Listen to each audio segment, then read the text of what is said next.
Hello, I'm Brad. And I'm Jason. You are listening to Dice in Mind.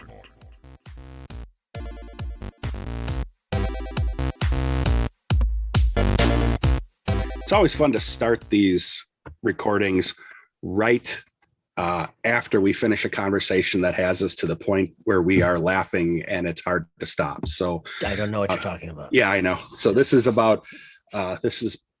probably the third time we attempted to start this. It is the third time. Yeah. So tonight, we're going to talk a bit about, and correct me if I'm wrong on this, Jace, because I want to make sure I do this correctly, but talking about leadership. Obviously, we've had prior discussions about leadership. Mm-hmm. We're taking it a step further this week and focusing on the ideal of humbleness, humility, Mm-hmm. Sticking to, and now I'm going off script here a little bit. Humbleness, humility, ethics, empathy, everything like that in leadership. I have my opinions on it. We have Aaron back with us. Aaron and Jason and I have talked about this many times. Jason and I have had a lot of conversations about this. And as I talk, just as a preface, because then I want to get to Aaron's going to read a quote, and then this will be a good jumping off point for us. As I talk about conversations, none of this is about my current job or any specific past job. This is my general experience working in this. So I just want to make sure that I am not impugning any one organization or anything like that, because I'm not doing that. Right. You want to make sure to impugn them all. Yeah, exactly. Right. So I'm just going to do it. I'm going to do a blanket everybody at once. So I know there's one person, Tony, listens to this, and Tony is one of the guys that I worked with prior. So Tony, if you're listening to this has absolutely everything to do with you. So there it is. Way to open up a humble leadership discussion. Exactly. So as we move into the conversation, Aaron, you have a quote you'd like to read, because I think that would be a great way to kind of kickstart it, if you don't mind. Great. Yeah, thanks. Thanks, Brett. And really, really glad and excited to be back on this. Sure you are. How much is Jason paying you? Nothing. I'm kidding. We'll get serious. Well, so this quote, it actually comes from Anson Mount, and he plays Captain Christopher Pike, the newest iteration of Star Trek and Star Trek Strange New Worlds. But when I saw it, and when he spoke about his character, it really, really spoke to me, and I ended up showing it to Jason, because I think it really encapsulates what we're going for in this whole topic of humility and leadership. And, I think we'll get into this in the discussion too, but those are two phrases that aren't often associated together with each other. And so Anson Mount goes to say here, I just love our writer's instinct to make Pike really the first captain we've seen who has the ability to turn to his crew and go, I have no idea what's going on. Does anybody have any idea? Best idea wins. Go. If Pike had a superpower, it would be turning that bridge crew into a big brain. And it's so good. Yeah. Yeah. But I think he's right though. Yeah. That's at least in the genre of Star Trek, that is truly something I think that we haven't seen from a leader. Just to provide attribution, I think that's from his recent interview with Collider. Is that right? I believe so. Okay. So we'll just call this out. Oh, he figured it out. Okay. Speak of it, Brad. Yeah. So sorry, muted. I was never mind. It's now, I'll be quite honest with you. I hadn't heard that till you read it. And my first inclination is, again, in generalized terms, the idea of utilizing the skill sets of the folks you have under you. And let's assume that these are folks that you tasked with it. You interviewed, you hired them, you have given them the responsibility to do the best at what they do within the context of their expertise. It would be silly not to utilize those strengths. And honestly, that does not always happen. No. And we'll get into it. This is not my place to hijack it. And it's because of, in many cases, what I have found is because of ego. Without question. But it's ego. And I'll be honest, when I was younger, Jason and I have talked about this. I'm still learning on being a leader, but when I was younger, I felt that being a leader meant that I had to make those decisions and I had to be the one to come up with the solution versus a leader leading by utilizing the skill set. You may be ultimately the person that has to make that choice. Right. But what I have learned is if I don't utilize the people that I've hired or that were hired before me that are on my team, then I'm not doing my job versus making the decision on my own when that really means I'm not doing my job. I'm not empowering others. Yeah. I mean, I definitely, as you said, Brad, you and I have talked about this offline. I mean, a lot these past couple of years. But I think, okay, so let me let Aaron and I provide a little context for those who are just joining, Dice in Mind, who haven't necessarily heard some of the previous episodes. I would encourage you, if you haven't listened to them, be a dear, as it were, and go back and listen to our first two. Aaron, how many times have you been on? Is it just the once, or is it? This is my third time. Yeah, that's what I thought. You're our second trifecta, which is awesome. Although this is obviously a little different because we're going so deep on some of these concepts. So if you haven't listened to the first two, it would make sense to listen to them. We'd get you a smoking jacket, Aaron, but Jason and I now, and it's already been spoken for by Jim. So, sorry. Yeah, sorry. Maybe next time. Yeah. Is that when you join the 5-timers club? That's exactly right. That's exactly right.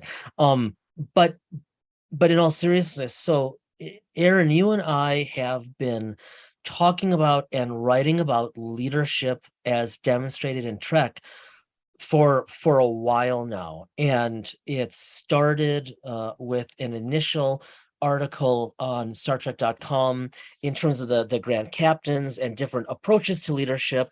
It then manifested with a second article. That second article, the first article came out on Picard Day in 2021. The second article came out just this past Picard Day in 2022, which was pretty sweet. But there we focus specifically on Pike, on Captain Pike, and how he and Strange New Worlds as a show are demonstrating such beautiful writing around leadership for a much more diverse, enlightened, idic-based society. But as you and I have been writing this stuff, and by way of update, we quite some time ago, months and months ago, we submitted the full draft of our book manuscript to our editor. And as of this recording, literally any day now, we're expecting peer review feedback for the final draft, which is due in January. And because we've been immersed in that, but also because we've then been waiting for a while for that feedback, you and I have been riffing off of these ideas with leadership and Trek, and I think we've been equally wowed by Pike.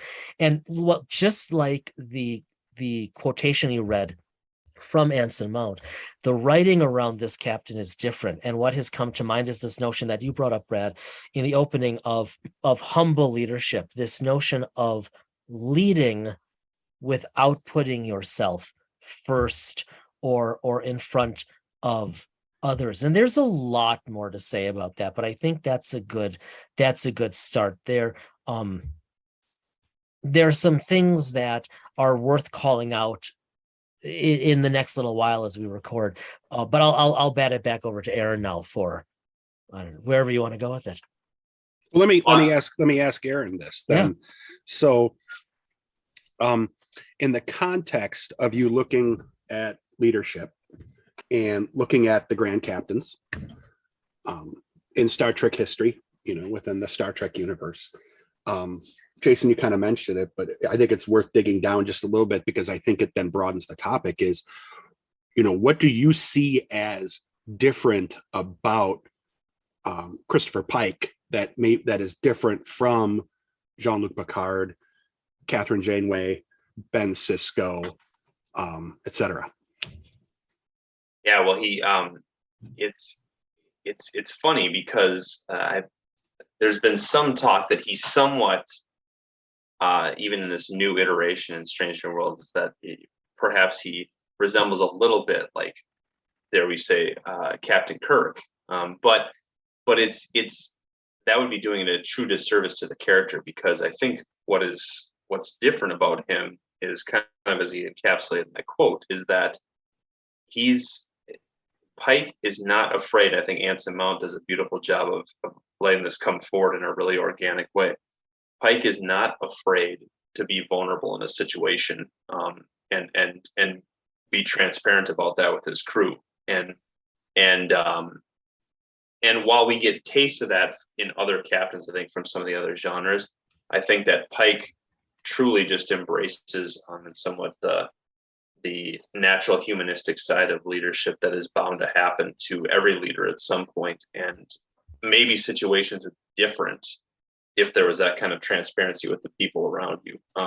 Still instilling them with confidence that there's going to be a solution, but it's going to probably just take more than just me to find it. So. I want to come back. I want to pick up on something you just said, Aaron. You said humanistic, right? A humanistic aspect to this, and like you and I have talked about this a whole bunch, obviously, but and a lot in terms of an upcoming project. But I mean, what you're talking about for everybody here is leadership infused with the best of humanistic psychology, right? This notion that people often strive to evolve as individuals, not in terms of success, not in terms of power, as individuals, to become more fully functional, as Rogers would have said. And in this regard, leaders, I think we'd all agree, the three of us have an obligation to do that. And I want to call it something that Aaron, otherwise known as Dr. Aaron Peterson, has taught me about Pike, and has really altered my thinking about the character and about future projects. And Brad, I don't know if I've mentioned this to you or not, but one of the things, Aaron, that you called out in terms of Pike was that he leads from the table, not just from the chair. This notion that he's break that down. Yeah. I so want to quote 1990s rap right now, but I won't for everyone's sake. I'll just say, oh. So now that that's out of my system, now that we are all dumber for having heard that. Right. Well, look, it's good that our audience couldn't see Aaron doing what I have to assume was dancing, but I'm not sure. The right stuff. Baby, yes. So it's New Kids on the Block. That wasn't right. Oh, that doesn't count. Oh, no. Sorry, we'll stop before we have to censor ourselves. But but seriously, to break that down, okay, to elaborate on this, because Aaron, you can say more about this. I just want to open it for you here. You said to me, you were at one point like, what's so cool about Pike is he's not just a captain in the chair on the bridge, but he has a fully functioning kitchen in his ridiculously large quarters, and beautifully he then hosts his crew over time in this largely informal setting so that he can get to know them and hear from them. Yeah, and I think that Janeway also did a good job of because of their situation being in light years away from where they were supposed to be because of how Voyager starts. That crew also kind of had a very familial aspect to it as well. But Pike, I think, is unique in the sense that, he very much, it appears, feels comfortable in his quarters, but he feels comfortable only when he's hosting his bridge crew, people that are invited. He likes to make people feel welcome that are on the Enterprise. And I think that, if it's a testament to what every captain's quarters kind of looks like, and I think as the series has gone on from the 60s original series when there was a limited budget, I think that they've tried to incorporate more of the captain's tastes and things into their personal quarters. It has definitely come to full fruition in seeing just the and taking in visually all the different artifacts and everything that makes up that space. And it's truly it's an inviting space, and you can tell it's a place that Christopher Pike likes to entertain. And so I think that that's where he develops those relationships, not just on the bridge giving orders from the chair. And I think it's a lot more than that too, because he's not just building relationship, which is crucial. He's not just making himself available, communicating well, which is crucial, but he's actively listening to his team. I mean, I think this goes back to the very first thing you said for this episode, Brad, about having a team who supports you and training and trusting that team to do their job so that you can do your job better as the individual in leadership. And I'm not a scholar like you both are. But when I did my master's thesis, I did it on the idea of groupthink within the context of corporate scandal. And I focused on Enron, which is the energy company that collapsed upon itself like a house of cards back in 2001. Yeah. And so this is something that's fascinated me for now 2 decades. And it was always something that I thought if I ever went back and went for a doctorate, I would want to get into that more. There are a couple institutes within schools around the country that have studied this, and I've looked at it. I'm going to read something real quick, because then I want to get your take on it. And hopefully it's scholarly enough. It's something that came from the Harvard Business Review. It's an article from 2018. We'll put it in the show notes. It's written by, it's led by Andrew Nguyen and some of the other staff. So I'm going to read it verbatim. In 2016, John Stumpf, the CEO of Wells Fargo at the time, was called before Congress to explain a massive scandal. For more than 4 hours, he fielded a range of questions about why the bank, which had over $1.8 billion in assets, had created 2 million false accounts. Yeah. And after the fraud was discovered, he fired 5,300 employees as a way of redirecting the blame. The recordings of the hearing are a shocking but illustrative case study of how leaders are at risk of being corrupted by power. And we can put the article, there's a whole nother paragraph on it, because even though the actions, he seemed incapable of acknowledging their pain. He apologized, but didn't seem remorseful. So I'm going to turn it on its head here. And here's a person that, whether or not he used the hive mind of the people that worked for him or not, had a lack of compassion. I would argue a lack of an ethical compass. Yeah. And as a result, he didn't understand it. Even, he had no comprehension of what the fuss was about, to paraphrase the article. So, flipping on its head, we talk about Pike. Pike will, and correct me if I'm wrong here, gentlemen. I'm using the term hive mind, but the context of what I mean. He's using the hive mind of all the individuals that he has for him. He's making the decision. He'll own the decision. But he's using the resources he has to do it. Here's someone who either didn't or ignored them. Yeah. And made obviously a ethically questionable and absolutely awful decision that affected 5,300 some people without empathy or compassion for them. And, again, you both, are, have degrees and things, and I don't in that realm. To me, that is someone who has let power trump, or greed. I've always said greed for power, greed for whatever, trump any ability for them to show compassion as a leader. And there's another article we'll put out there from the Harvard Business Review about compassionate leadership, which is something that I've been advocating for years. Yeah, you have. So, and we'll get to that later. But the point is that I think this is the exact opposite of what you're saying. Here's someone who. Yeah, it is. It is. Let's look at, and I don't mean this in a clinical or Freudian way. Let's look at the psychodynamics of that type of situation. So the pressures and changes, the push and pull psychologically.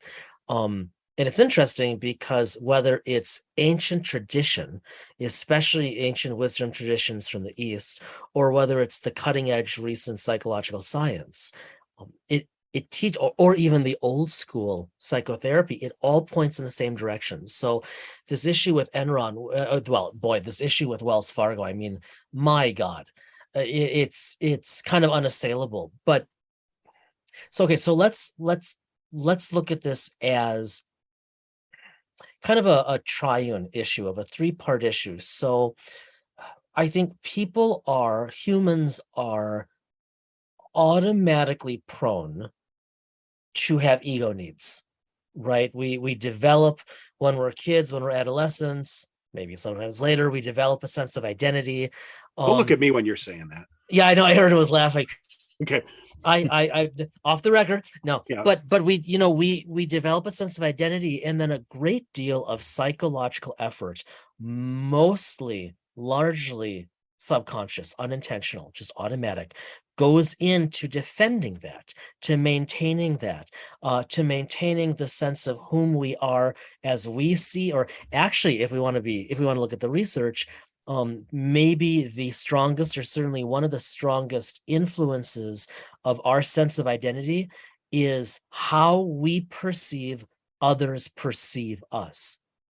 Research tells us that, right? You're both nodding, right? It makes uncanny sense when you think about it. People go out of their way to reify their perceptions of what they believe other people perceive them to be. So if I think that you all think that I'm this way, I will automatically, effortlessly, subconsciously go out of my way to make it so. That's how we work. Well, let me, and then Aaron, I want to get your take on it too. But just from a practical, anecdotal perspective, I can tell you, and maybe I'm twisting what you're saying in a way.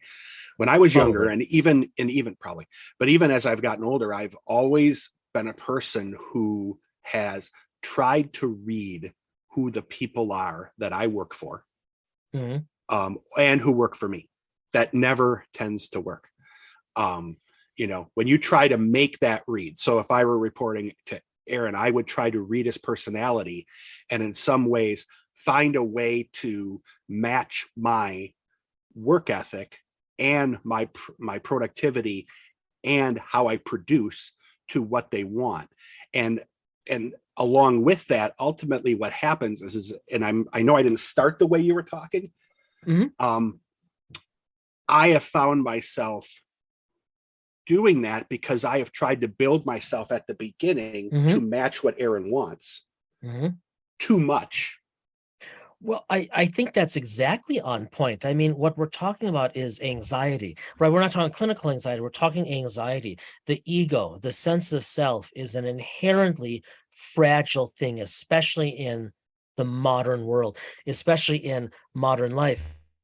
And so it's only natural, unfortunately, it's only automatic that we maintain a sense of anxiety. And how do we try to quell that? Right? We try to meet the needs that we perceive to be out there in our social environment. So, like your example, we try to align ourselves with what we think we're supposed to do, whom we think we're supposed to be. And then a corollary to that is, like, again, going back to your example, Brad, with Wells Fargo and the CEO, anxiety is a huge piece, and so is the related concept of attachment. We become attached to our titles.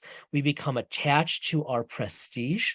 We become, greed is fundamentally just attachment to power, money, whatever it is, the accolades that are out there, and they are sadly reciprocally reinforcing. We get worried or anxious about where we are. We get attached to what we have or perceive we have. We get anxious about losing what we have, and on and on and on. And the output of that, and then I'll stop. The output of that is people engage in all of these defense mechanisms, and some of them are more advanced than others, but like your example with Wells Fargo, what's a really common effective one? Projection. Well, I have an issue inside, right? My bad, but I can't handle that psychologically. So instead, I project it like an old projector onto a screen. I see my own angst. I see my own screw up in the people around me, right? I can then, not to be sloppy here with the terms, but I can then displace my anxiety onto others, and I can go to bed fine because, right, because it's the little people's problem.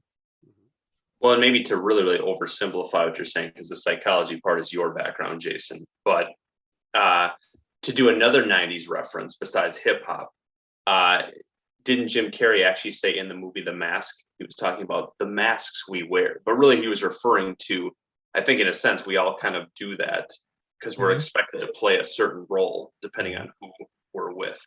And I think that that is a little bit of what you're driving at there as far as why we have to be a different person to different groups. A lot bit, yeah. And then we come back to Pike, who doesn't do that. Who doesn't do that. And see, okay, so let's go back again to something you said earlier, Brad. So well, let me just quote something, and then come back to it, because I want to also talk a bit about this, because I think this, again, I'm quoting this Harvard Business Review article because this one really resonated with me. Is that really a credible source? I'm just asking. Okay.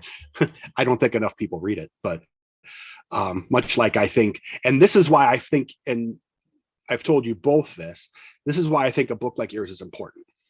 They did a survey. There was a survey done of 1,000 leaders. 91% of them said compassion is very important for leadership. 80% would like to enhance their compassion, but don't know how. There it is. Yeah, I think because when are any of us ever taught this? When are any, and not to make compassion some foofy, sparkly thing, right? Just basic human decency. of looking out. Okay, so I apologize. This is a little, I don't mean this to be self-reflective or self-serving, but so it's, as we're recording this, it's, the episode will drop in a couple weeks, but school for all of our kids, it's just started up in the past weeks, give or take. And so for my girls in high school, they've been coming home with the permission slips, right? And then asking for fees for labs, whether it's engineering or bio or woodworking or whatever they've got between the two of them. And especially in our metropolitan district, there's invariably a box for check if you're enclosing the fee. It's always like just $10, and then check if you're enclosing to cover another family. Brad, you and I talked about this really recently offline, and every time we've done these past weeks, I've just said to the girls, here's more money, check this box.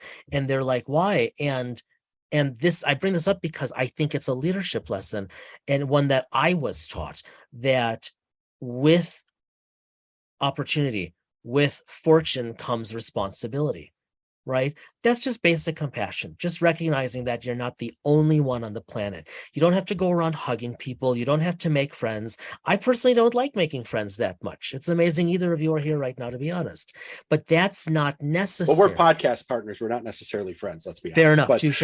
Right. But no, let me ask you both. And let me start with Aaron too, because I think I have found that if you exhibit that type of behavior, humility, empathy, compassion, those are the three terms that I tend to use when we have this conversation. And I'm using this term in the context of being gender inclusive. You have to be if you're the alpha dog at an organization, if you are the be all and end all, that's a sign of weakness. To do that, to show that means that you aren't, and again, I'm being anecdotal from personal experience and my own research and study. If you do show those behaviors, the bigger the corporation, it's harder to do because there's more people. Two, if you do that, then you are showing a weakness, meaning that you are putting profit and success of the company above. You're putting other people's feelings and needs above the success of the company, and that's never successful. That's what I have found to be conventional wisdom out there. Yeah, and I think that there's a lot of truth to that, because I think there's a lot of people that have probably experienced that, whether in the private sector or in any form of industry. But I think that, and I think again is what the backdrop that we're using here, what Pike demonstrates is that, they're gallivanting all across the galaxy and consistently saving the universe one episode at a time. But I think what he's demonstrating there too is that by taking the time to leverage your relationships, building trust, investing in people, I think that what's really being demonstrated is you can still be transparent and put yourself in a vulnerable place, and actually achieve better results than maybe what you could have done if you either decide to mitigate situations or outright deny facts, things that whatever needed, what you thought needed to be done in certain situations. So I think that it's almost contrary thinking. What could be seen as a sign of weakness actually could yield positive and even better results. I think is a way to put that. What do you think, Jason? Yeah, I think that's really well said. I completely agree. I think one of the ways that Pike demonstrates truly humble leadership is he shows us that strength and compassion, to your point, Brad, strength and compassion do not exist on a continuum. I know this took me decades to learn. I wrestled with figuring this out really candidly, really across my 20s into 30s, because it didn't feel right. I knew I was missing something. I couldn't figure out the simple metaphor. And then here's Pike, right? Strength and compassion do not exist on a continuum. They each are complementary continua of their own. Like literally, if we really want to dork out, not that I've ever done that before for this podcast on Dice and Mind, but imagine, the old school TOS or Strange New Worlds sliders for the transporter. You've got the 3 sliders. Well, just imagine 2 sliders. One of those is strength and one of those is compassion. And I think a key to humble leadership that Pike demonstrates better than any other captain that we've seen in canon is a really gifted leader, a truly humbly gifted leader, has those 2 factors both simultaneously turned way up. One can lead and have exceptionally high expectations, and one can lead at the same time and leave no one behind. It is possible to take Pike's approach and be both a hard ass and someone who always has the door open, and people respond simultaneously to both of those. And he just does it beautifully as a character. I think that last part of what you just said right there, Jason, is that you I think you answered the other piece of Brad's original question. There is that it's not. That was an accident. Well, but it worked out beautifully though, because going back to that piece is, you're right. That's also how you can still lead with compassion and still be alpha, if we want to call it something like that, or at least have the imagery of that, is that Pike still holds people accountable. I mean, there's still accountability there, and he doesn't relent on that. And so again, there's that perfect balance that he demonstrates for whatever the situation calls for.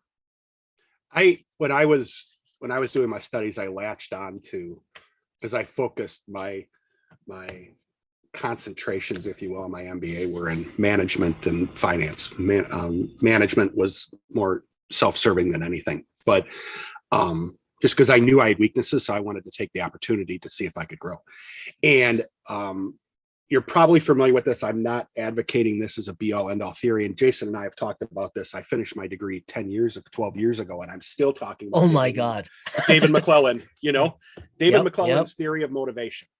And he talks about 3 dominant motivators: achievement, affiliation, and power. Yeah, beautiful. Achievement is the need to, accomplishments, kudos, wins, the concept of wins. You'll see a lot of people talk about, I need a win today. You'll hear that a lot. I want to finish something. I want that endorphin rush. Affiliation wants belonging, wants to be liked, doesn't want to make enemies, doesn't want to cross, anyone or cause any sort of friction. And then power, obviously what it is, control, leadership, likes to win, and in effect be an authority. And the studies were that the air quote best leaders, so if we go back to Jack Welch at GE and going forward, they had high power and high achievement needs, but low affiliation. And in summary, that means they wanted the power and authority, they liked the wins, but they didn't necessarily need to be liked to do it. That's an oversimplification of it. And I think that's the model that you see a lot of in leaders today, well, whether it's theory X thinking from back in the day, right? It's literally from big companies down to small. And again, this theory pre-existed long before I did the studies on it back in 2007, 2008, 2009. But the only reason I've clinged to that is I've used that as a means of I always talk about finding a person's fuel. So the people on my team, I work at home. A lot of people, obviously, most of us worked at home during the pandemic, so we had to learn to deal with it. I always say my commute to my office, which is down a flight of stairs, could be the longest part of my day if I'm not motivated. So what's the motivator for folks? What's their fuel? And that drives it. And I think the problem is that people get so ingrained in their own greed that they don't think. And Aaron, I think you mentioned this about empowering others and raising others and lifting others up. And I'm paraphrasing you. You probably didn't use that exact terminology, but it resonated with me. People are afraid to do that. Ultimately, they're afraid of being replaced. And as such, I think that's another reason that people are afraid of showing compassion and empathy as leaders. Not only will it show weakness, but it may, in their own mind, open holes that would allow someone else who doesn't exhibit those to sneak in and shoo them out or force them out. So it's always this competition that's going on. And you can see it. If you watch, I'm not a fan to watch the business networks, but again, if you read the articles and read the news, you can see how these leaders that are the well-known ones talk as if they're always looking behind their back. Anxiety and attachment. Mm-hmm. And I think that's something that's missing. And I think this is why I think, I have not, and I want everyone to be clear with this that's listening, all five of you, that I haven't read the book. We've talked about it. We've talked about it in the context of, I haven't done any drafts and everything like that. I've offered just my experience, just anecdotally based off of what you've talked about.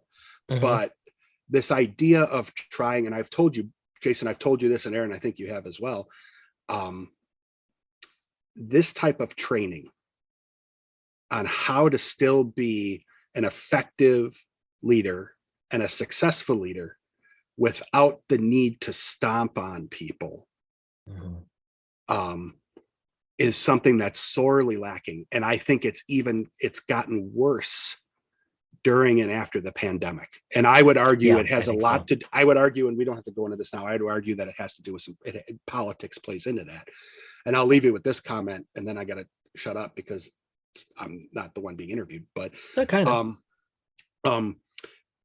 there is a documentary out there called Enron, the Smartest Guys in the Room. Came out around 2003.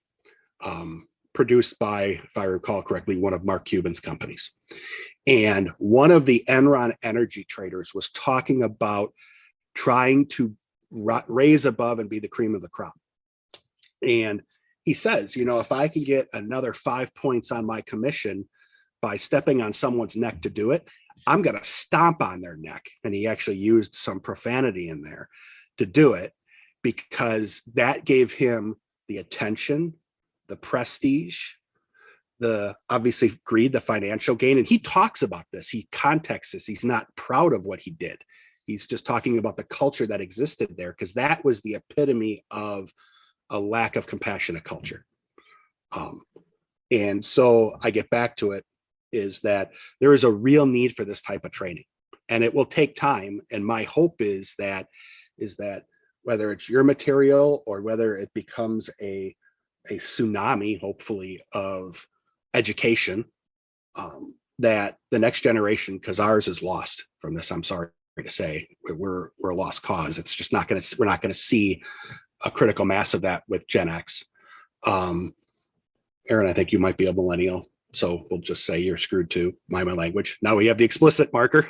But Gen Z, where our kids are, or whatever they're calling it, Gen 1 or whatever the case is, I hope they have an opportunity to better themselves and do a better job than what prior generations have done. Wow, I diatribe more than Jason on that. I was, that, which is really hard to do. I'll just say yes. Oh, and I think it's now Gen Z followed by Gen Alpha. I don't know where I saw that, but I just There's saw that actually now day. a Gen Alpha. I believe we started over because we've run out of letters. Okay. Look, you can't make this stuff up. Well, apparently you can, but that's what people are doing. No, look, I mean, I agree with you. I think Aaron and I both do. It just, as you kept saying, Aaron, to bring it back to Pike, it's a model that can be emulated or at least considered seriously. We live in such a society of competition, greed and whatnot. Those are symptoms. Those aren't causes. This whole notion of keeping up with the Joneses, which has been around since before any of us have been here, but I suspect is worse now. And, I'll just maybe add this observation that I think it's so easy for an individual to slip into the mindset of, I need to do more next. And I'd like to consider myself fairly well developed at this point. I mean, I put a lot of time into thinking about this stuff, a lot of time. And yet I know whenever I have any kind of success, even a modest success, automatically there's still that question in the back of my mind of, okay, now what? Let me ask you. Yeah. Oh, go ahead. I was going to say, let me ask you. Well, just to finish that. Yeah. I think now what can be unhealthy and now what can be healthy. And this matters for leaders, because whatever we're doing as leaders is how we implicitly model to everyone else who follows us.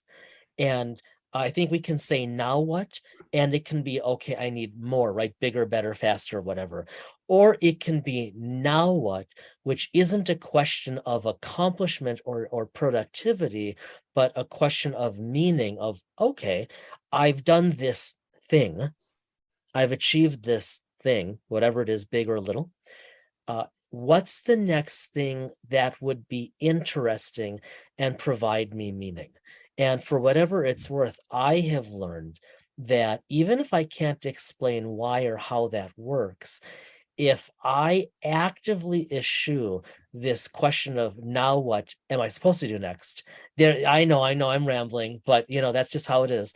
I mean, this is literally what I do for a living, so sorry, but no. I joke with you both, but full well that this stuff fascinates me to listen to. And I'm sorry. So this is a self-serving episode in many ways, because I love hearing about this stuff. It's my problem is that this is not just a major personal interest and has been since I was a preteen. It's also some of what I teach, and it's also at the core of all of my research. So it's like, as soon as I open my mouth, you're just stuck. Let me ask you both this, because let me get back to Pike now that I've diatribed on it. In watching the episodes, and especially hearing you both talk, obviously it goes without saying he leads differently than the other Grand Captains have. It's unique to the Trek universe in terms of the series. Yeah. How do you think, was that a conscious, and I know I'm asking this from a area of ignorance, was this a conscious decision by the producers to move him in that direction and to have his character be that way? And why do you think, and this may be conjecture, why do you think that is? Aaron, you and I have talked a lot of, I have no idea. What do you think? What's your best guess? let's see. I really set you guys up. I'm sorry. It's No, because we've talked a ton about this. No, and I'm just going to be because I missed some. So Brad, just ask it again. Yeah. So I overwinded it.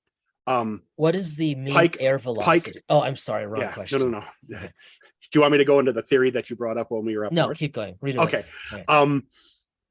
Christopher Pike, different type of captain than the others. Do you think that was a conscious decision to have him as the character the way he is by the producers or by the writers? And do you have any thoughts? And again, this is anecdotal, guys. Sure. What do you think? Why do you think that might be, if so? Well, I think one of the premises of Star Trek that was there from the very beginning that I think Gene Roddenberry always tried to instill is that he was constantly striving for this, creating this universe that was better than what we currently had. And so that has kind of fundamentally been in every iteration. They've utilized current events to try and make almost life lessons out of them for the betterment of humanity. And I think what was unique about Pike is that we really only had, we only had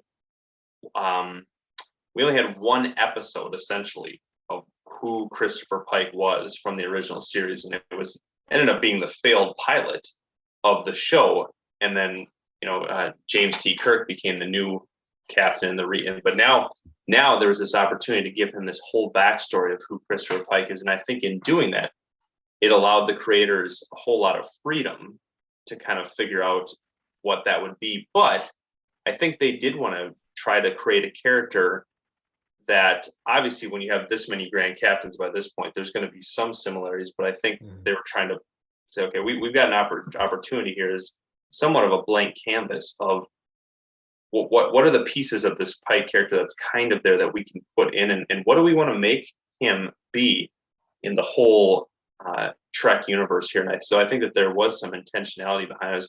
How can we make him unique, as far as how he cemented his place, and why was in canon, why was his name revered? It can just be because of the actual accomplishments he did, but was there something more than that his crew kind of revered him in that way? So that's my take on it. Jason. Oh, as we wrap up here, I want to say so, and I say that, and I've told Jason this, and Aaron, you may or may not have heard this. I am anxious to read this, and it isn't because I know the two gentlemen on the other side. No, it really isn't. There's plenty of stuff that Jason's written that I've never had any interest in reading. In fact, most of what all Jason's of the written, stuff that Jason's written, I've really never had any interest in reading. Get in line, my friend. Get in line. Humor aside, that's not true.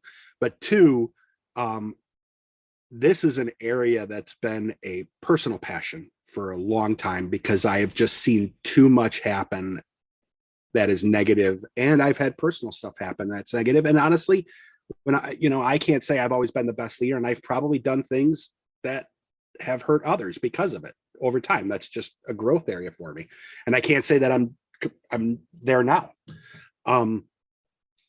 But I think this is an important book, and if I know this is a little off topic from what Dyson Mind is originally intended, but I think this is a topic, whether you are a leader or not, and I've said this before, I'm a director of services.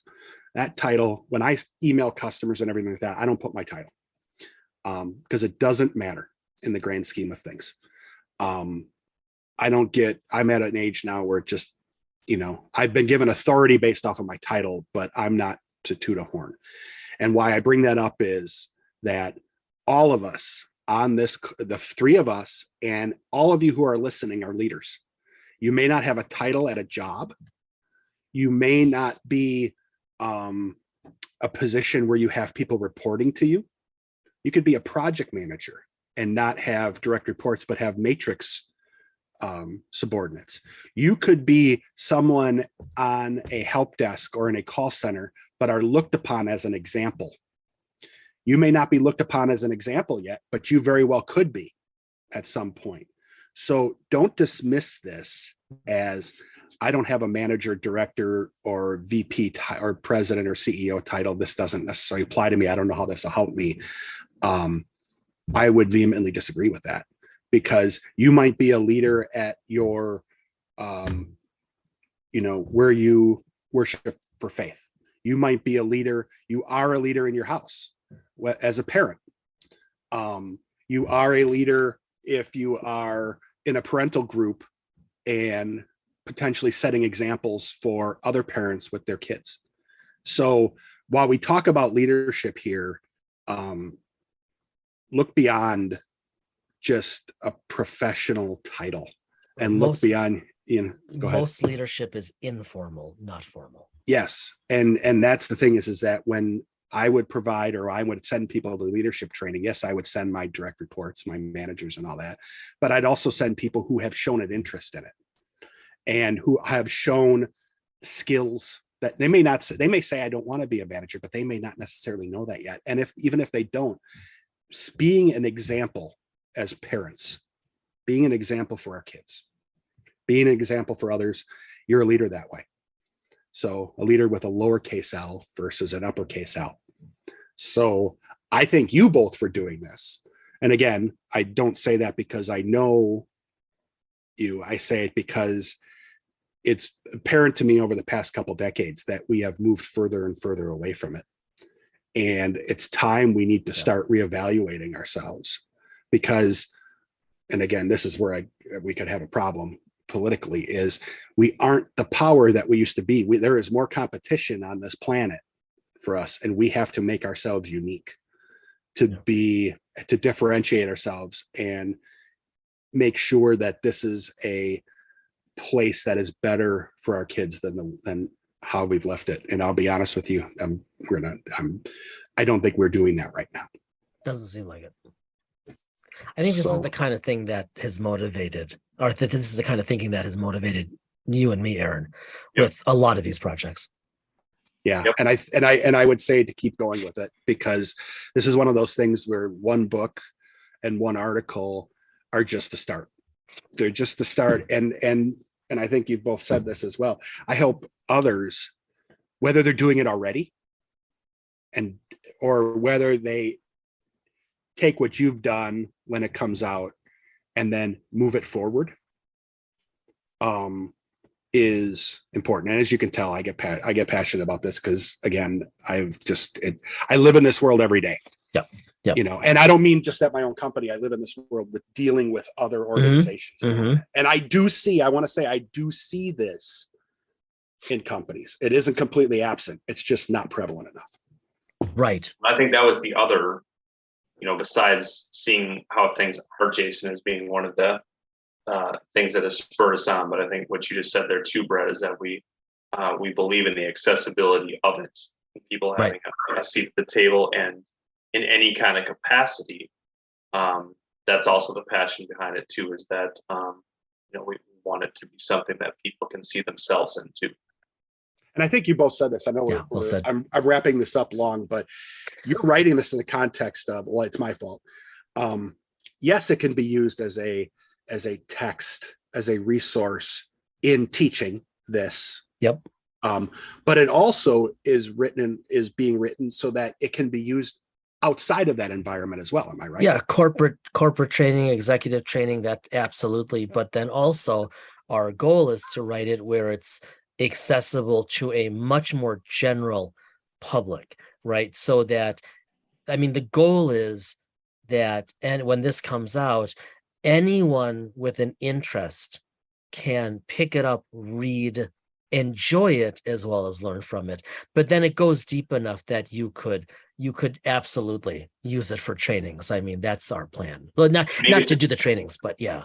And maybe as a quick blurb, Jason, maybe this is the natural time to say kind of where we are right now in it and kind of the expectation going forward, as far as, if you want to say kind of what you mean, like asking people to send us timeline wise. I don't know where that was going, but I was like, I think I know where he's going, but that's not so humble. No, I don't know where Jason, Aaron. I know where Aaron is going. The reality is, like, you and I, Aaron, this is a first book for either of us, definitely not the last. True. And so we're learning the process. Like I can tell you how it works to submit an article to an academic journal, but the book world and the specifically the nonfiction academic press book world. No, sorry, I get that response a lot when I use those words together. But the reality, it's just different. It's a unique kind of animal. And so our understanding to this point is like we said earlier, that was a fake that was a snore, fake right? snore. Yes, Okay, yes. Everyone's okay. feeling fine, right? Okay. I thought that was fairly clear because people would have already been sleeping by the time I finished that. Yeah, it probably wasn't clear and it may have sounded like something else. So let's just move on. Brad. So, Hmm. we are awaiting peer review, which is great. And then our final manuscript is due mid-January. And, the publishing process is kind of slow. And like, I mean, Brad, you and I've talked about this with how many authors on the podcast that thanks to the pandemic and its supply chain issues, it's anybody's guess. So our editor has not given us any like finite target for when it will come out. But my read of the tea leaves, and like Aaron and I have talked a lot about this, my read of the tea leaves is that we're probably talking just conservatively Q3 or Q4 of 2023. I think that's realistic. That's not far away, gents. I mean, No, let's be no. honest with you. When we talked last earlier in the year, it seemed like it. But Yeah. time has moved very fast. And I mean, yes, it's a year away, but I always argue that the end of the year speeds up. Mhm. And, in my mind, and it's going to be sooner rather than later. And I want to make sure I've said this before, I want a signed copy by Aaron. Jace, I don't give a Yeah, that's hoot fair. about. Yeah. Yeah, I get enough I have to listen to him enough. I'd rather read it and have Aaron say it. That's fair. So, Yeah. but no, You thank want you, it to Jen. be worth something. Yeah, exactly. But no, jokes aside, thank you both. I talked more on this one than I really had wanted to, and hopefully we didn't get too far off topic. But come January, when you submit the final draft, I think we need to come back on here and just talk without giving away too much of the book. But I'd be more interested in kind of some of the lessons learned that you have about the research. Yeah, you and me both. Some of the lessons learned about your research, and in all honesty, from a tactical, because we've talked about this, lessons learned from the process of writing this. The process itself, as well as the material and what you've learned yourselves about being leaders.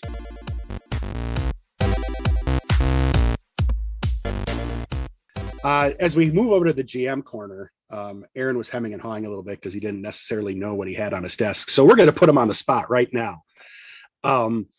So GM corner, I think we started this actually with Jim. Normally, I think we're going to start doing this when we have guests and say, okay, so put him on the spot. Yeah, we're going to put him on the spot, even though he kind of knew this was coming. What, it doesn't have to, virtual desk. In other words, could be something you're watching. Jim, when we had Jim Johnson on, he was talking about some historical video shows he's been watching. Could be something on your desk reading. It could be something you're writing. It could be something you're playing. What's so better way of saying it? What's kind of taken up your time outside of, like recreationally, if you will. Yeah, recreationally, if you have something. Yeah, I mean, I do. I mean, they're both. I mean, they're both mobile-based games, but so I don't know if that counts. But yes, it counts. I talked about one before, so I won't do that again. But the other one that I've done probably pretty religiously for 6 years, in tandem with this other one, and I think it's fitting to what we've just been talking about. But it is the game Star Trek Timelines, and it's kind of an RPG based game, adventure based game with some ship battles in it and things like that. But it's also a character collection type game with building up attributes and things like that. And I got Jason into it. A few years back. I haven't. But I couldn't keep him in it, even with some of the, and so I even had him in my fleet. I mean, he's still in my fleet. I still reserve the space for him, but he's not much of a participant, and so such a loser. Yeah. It's even some of the fleet mates have asked me, who is this person, Sender, and why, Don't know. what's he doing? So, Yeah. but the ghost captain. yeah, so that's what I'm doing right now. But it's fun. And I think I do it more so for anything. Sorry, I just did because it's more like a lot of these games is because of the community. Sometimes the content isn't even that good, but it's the people that have been in my fleet since the inception of it, and you find out little things about them, and you become almost like friends, and you never knew these people, you've never met them in person, but it's so I think that's kind of the interesting and fun dynamic of it. And we do little check-ins every once in a while and stuff too, and so it's that's what keeps me coming back. So it's interesting you mentioned that, because it obviously existed before the pandemic. Yeah. But it wasn't as prevalent, I would argue, or as, I don't even want to say as accepted. I think it's become even more of the norm, this idea of gaming as a social connection. Oh. Yeah. And yeah. And just like what Aaron, you were talking about with making these connections, almost potentially friends with folks, because of the time spent online. And obviously, since we all spent a ton of time online for the better part of 18 months, 2020 into 2020 part 2, I find that all fascinating. This would be another great discussion to have at some point as well. Yes. It's whether it's a mobile game, whether it's a PC game, or whether it's on the tabletop. Yeah. Yep. Yeah. When people knew that, when people know that you're going to be in a certain spot at a certain time, it's something to get excited about, and it's something you can kind of plan around, so that it becomes part of your day. So that's cool. Dr. Kaufman, what about you?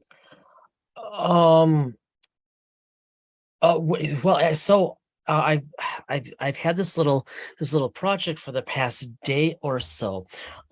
Obviously, we just had our 2-part interview with Jim Johnson of Star Trek Adventures over with Modifius, and we talked a little bit about the Utopia Planitia Starfleet source book. But of course, it's still only out in PDF, and we're not going to have hard copies in our hands for a while. And so after we had those conversations, I started thinking, I was sort of, I like to have the physical book in my hands, and I was sort of waiting for the book to come in the next months. But now that we know from Jim it's not going to come soon, I thought, I need to just give myself the permission of reading through the PDF really carefully, but I don't want to do that on the computer or just on the phone. And so we have iPads everywhere around this house, between ones from work, and then my wife won one, and then the girls have them. But so a few of them have just been sitting in the living room, like uncharged for months. And so I charged one up, and there's an email to you, by the way, on this note. I need your help, Brad, with something. But okay. I charged it up overnight, and I started my girls were using these iPads, so I kind of isolated them from logins and whatnot. Not my girls, but the iPads. And so I just have this kind of standalone iPad, that this iPad mini, where I've been moving over PDFs of all of my source books and rule books, just for fun, kind of because it's the only way I can read the Starfleet source book. So to conclude that, then that's what I've been working on. I'm short 2 of them. A special thanks to the people at Evil Hat, who, because of their website migration, sent me within half a day the link to the PDF of a book I had purchased that had gone missing. And so I've just been loading that little iPad mini with all of these source books, and like tonight and this week and weekend, I plan to go through the Starfleet source book and just enjoy. How about you, Mr. Brown? What are you on? Really, just for me, it's kind of continued. I've been busy online, reading other online material, not necessarily like published books. A lot of stuff that's been self-published and written. Mhm. You know, at some point I've been keeping notes and I've been keeping a list of those things. Someday I wouldn't mind going through those and then you and I talking about it, maybe giving Wait, some people their due. But other than that, yeah. that's really been it for me. So it's been a kind of a busy week. So I don't have as much on my plate, and I have a lot that's there still. I really want to get back into talking about Dune and talking about the One Ring. Yeah. So Oh, big time, the One Ring. Yeah. All right, everybody. Thanks as always for being with us, for sticking with us through this long and winding, if not at times meandering episode. But I mean, you can tell the three of us really are invested in this concept, in these concepts, the importance of leadership, the potential of humble leadership. We have opportunities and obligations to make the world a better place, and how lovely that Star Trek and some of our other favorite canons can help facilitate that process. As always, be well, stay well. We will see you next week for a big change.